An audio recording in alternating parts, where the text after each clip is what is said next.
Let's say you have a partner who you are so attached to that every time you're looking for advice or support, you go to them. Your friends and your family are not to be trusted. Well, you could be dealing with a narcissist who manipulated you into isolation. Welcome to my channel on recovering from narcissistic or a toxic abusive relationship. My name is Aygun. I am a psychologist, but first and foremost, I am myself a survivor from narcissistic abusive relationship, and I dedicate this channel to help you filter out if you're dealing with a narcissist or if someone tries to manipulate and control you, and what to do in this case. In today's episode, we're going to talk about manipulative tactic called isolation, 10 aspect isolation, and how to filter out if someone uses this manipulation on you. All right, let's go. First aspect is limiting social interactions. Narcissists will try limiting your social interactions with your friends, with your family, or with anyone who would offer a support or a perspective outside of your narcissistic partner's influence. Now, how that looks like.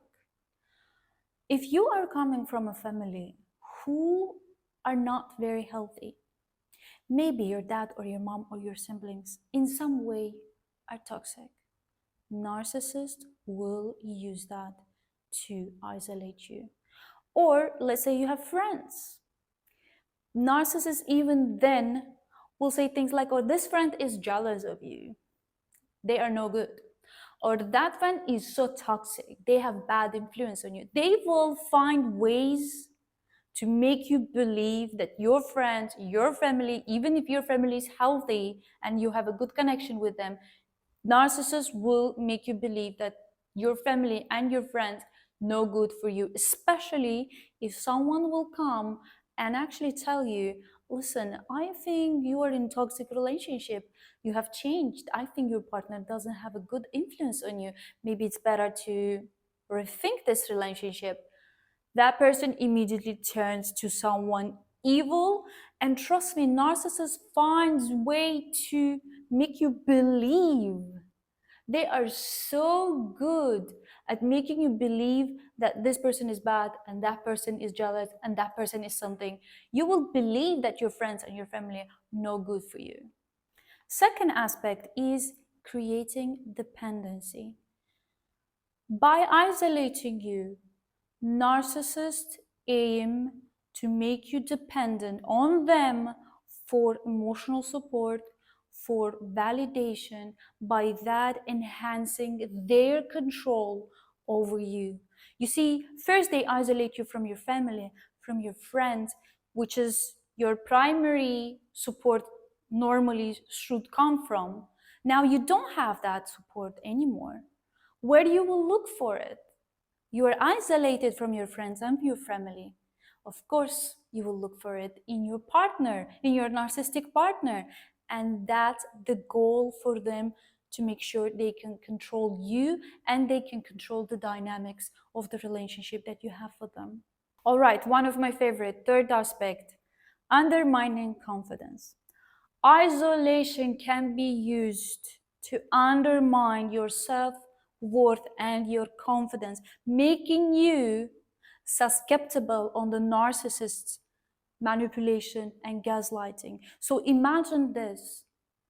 Now you're isolated. And by the way, sometimes people ask me, but how can they isolate you from completely from your friends and your family? They can, trust me. Narcissists are a pro at isolating you, especially if you starve for love.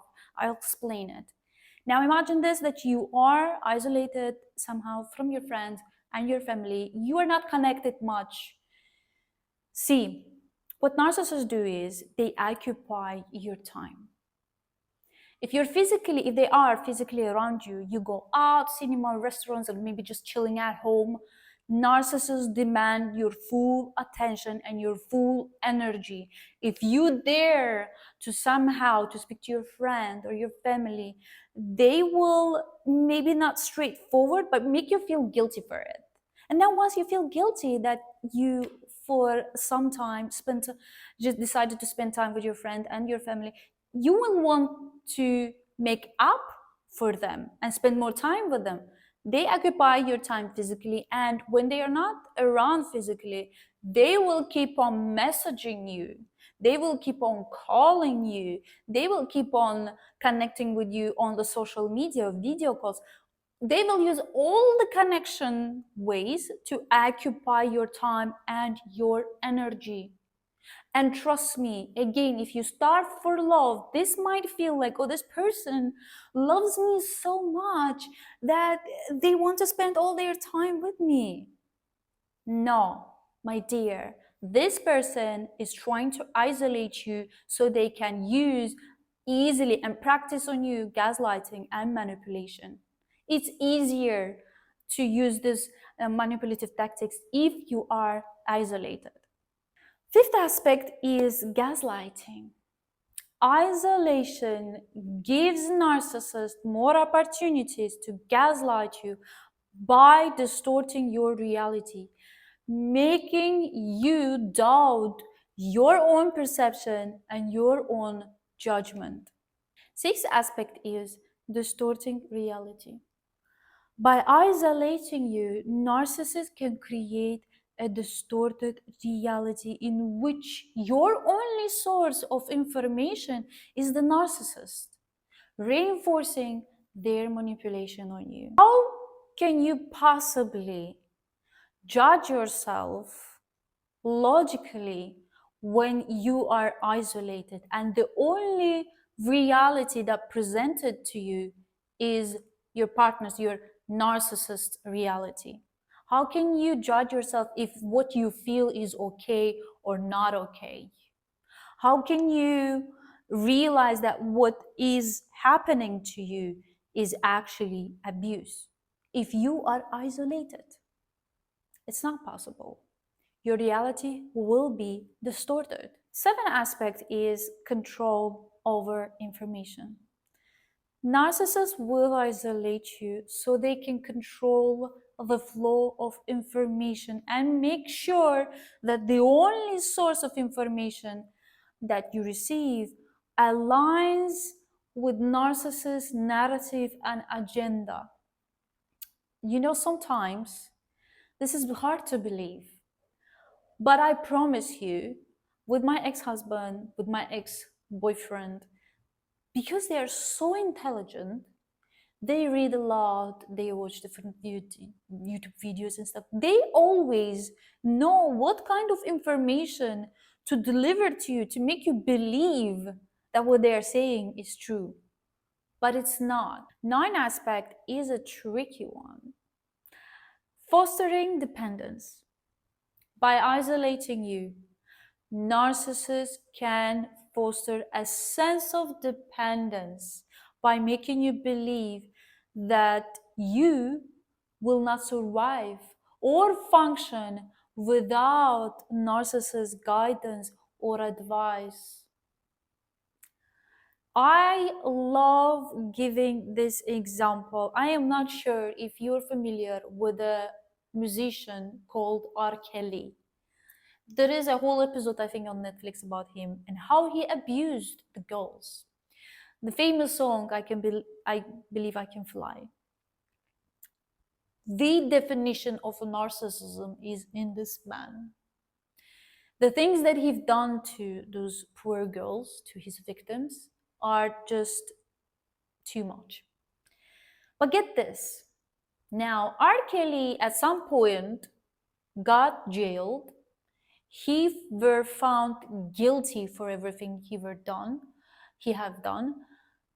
And there is still, I think, 2 or 3 girls who cannot make out whether they were abused or it was something good happening to them, even though it was proven that they were abused. So get this. Those girls, they were abused, their abuser in jail, but they're still confused and they still act as if they support him. They believe they cannot live without his guidance, his things or whatever he did to them. Can you imagine if you are isolated for a long time of period and were manipulated by narcissists, and even if they are jailed, they still have that influence on you? Especially, again, if you came from a toxic family, from a toxic environment, you grew up in toxic environment, you are starving for love, this can greatly affect you. Your reality will be distorted in a level where, even though you're not isolated anymore, you can actually communicate with other people who can tell you, listen, you were abused, he's jailed, he's a bad person, and you would still believe that maybe not. I depend on them. I cannot live without them. I cannot live in general if not for them. This is crazy, I know, but manipulation is like that. And last but not the least, 10 aspect is creating vulnerability. Isolation can leave you feeling vulnerable and alone, making you more susceptible towards narcissist manipulation and control tactics. My dear friends, I hope this podcast on isolation gave you insight, helped you to understand what is it like to be isolated. Could it be happening to you right now, or did it happen in the past to you? I will be sharing in the future on my next podcast. My first goal is to kind of educate you on what the manipulative tactics are, how they look like, the scenarios that they happen in. My second goal is to help you to get out of this situation and manipulative tactics, and to make sure that they don't happen to you again. So stay tuned. As always, I really appreciate if you share this video, this podcast, if you subscribe, comment. I read every single comment, and you cannot imagine, it makes me so happy. I want to create, I want to do more when I see you benefiting from my videos. I will see you on my next episode.